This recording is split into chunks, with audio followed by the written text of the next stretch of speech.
Assalamualaikum warahmatullahi wabarakatuh. Apa kabar anak-anakku sekalian? Alhamdulillah sehat ya. Bertemu kembali dengan Bapak di pelajaran Pendidikan Agama Islam kelas 6 semester 2.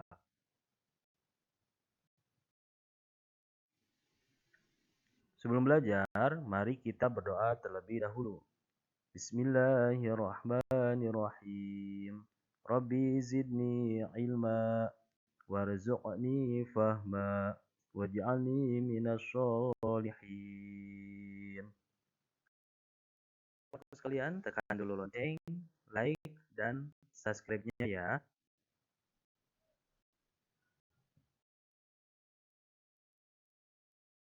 Pada pertemuan kita kali ini, kita masih membahas tema menerima kodo dan kodar dengan subtema hikmah beriman kepada kodo dan kodar.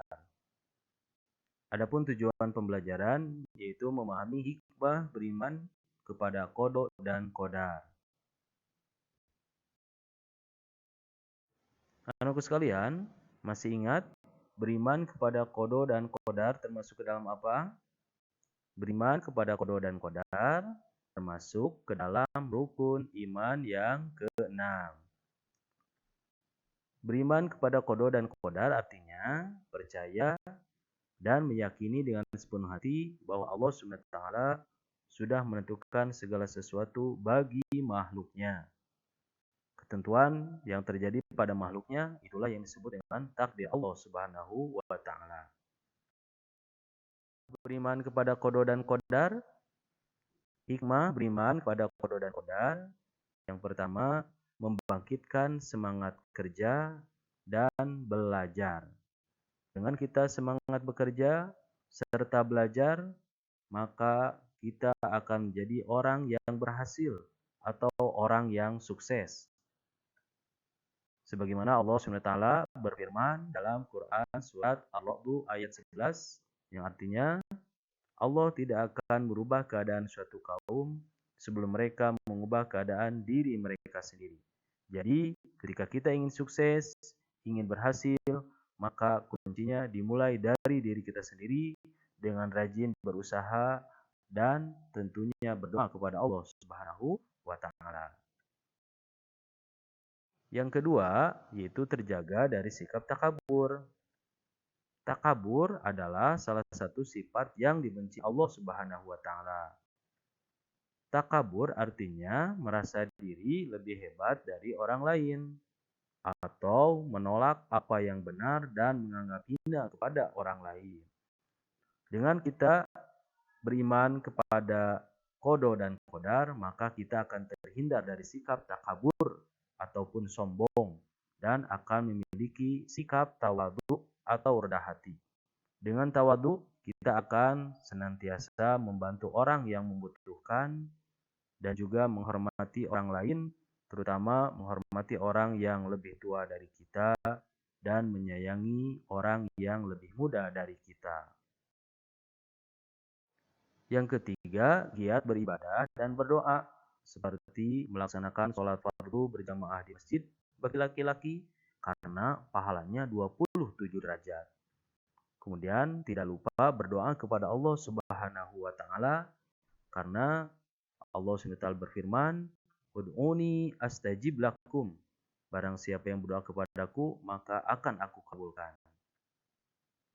Dengan kita giat beribadah dan berdoa, Allah Subhanahu wa Ta'ala akan memberikan kebahagiaan dan keselamatan baik di dunia maupun di akhirat. Sebagaimana doa yang sering kita panjatkan, Rabbana atina fid dunya hasanah wa fil akhirati hasanah wa qina adzabannar. Yang keempat, sabar dan tabah menghadapi cobaan, seperti ketika sedang sakit atau terkena musibah, banjir, longsor, gempa bumi, dan lain sebagainya. Bagi seorang muslim, ketika kita terkena musibah, maka ucapkanlah inna lillahi wa inna ilaihi raji'un. Dan senantiasa bersabar dan tabah. Karena dengan sabar dan tabah, maka kita akan mendapatkan pahala dan akan dimudahkan oleh Allah Subhanahu wa Ta'ala. Yang kelima, tidak mudah putus asa dan selalu optimis. Dengan kita beriman kepada qada dan qadar, maka kita akan menjadi orang yang pantang menyerah, senantiasa berusaha dan bekerja, dan selalu yakin dengan pertolongan Allah Subhanahu wa Ta'ala. Menjadi orang yang pandai bersyukur dan selalu tawakal. Apa itu syukur? Syukur artinya berterima kasih kepada Allah Subhanahu wa Ta'ala. Bagaimana cara kita bersyukur?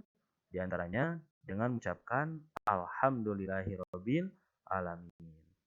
Yang kedua, meyakini dalam hati bahwa semua nikmat yang kita terima hakikatnya dari Allah Subhanahu wa taala.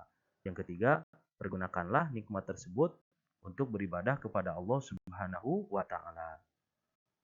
Adapun tawakal artinya berserah diri kepada Allah setelah berusaha. Dengan kita berusaha sungguh-sungguh, berikhtiar, maka yang menentukan hanyalah Allah Subhanahu wa taala.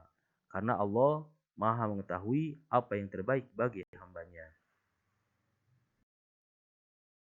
Sekalian, demikianlah hikmah dari beriman kepada qada dan qadar. Selanjutnya, jawablah pertanyaan berikut ini.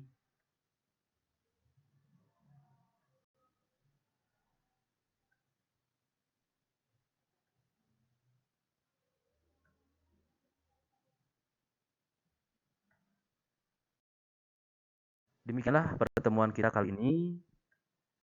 Semoga bermanfaat. Wassalamualaikum warahmatullahi wabarakatuh.